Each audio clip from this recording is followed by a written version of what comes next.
So let's talk about authentication factors. Before we get into that, let's talk about the difference between authentication and authorization. So authentication is pretty much verifying you are who you say you are. For example, I'm Rob. You can verify who I say I am by going over to itmasterkey.com and enrolling in the course. Then authorization is giving you authorization and access to what you're supposed to have access to. So there's several different ways that you can actually figure out if somebody is who they say they are.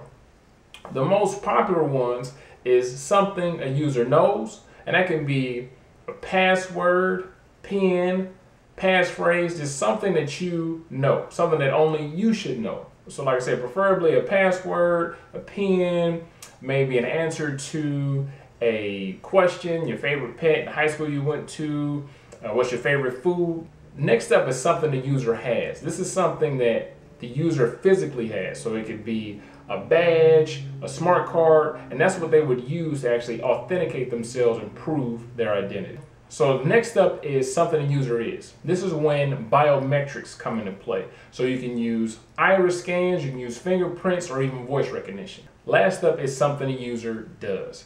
Are you an IT analyst? Are you a network engineer? Are you the CEO? But you would use that information to actually authenticate onto the network, get inside the organization, and it would be questions or a process that only somebody that will work inside of that position would know. And other than that, I'll see you in class.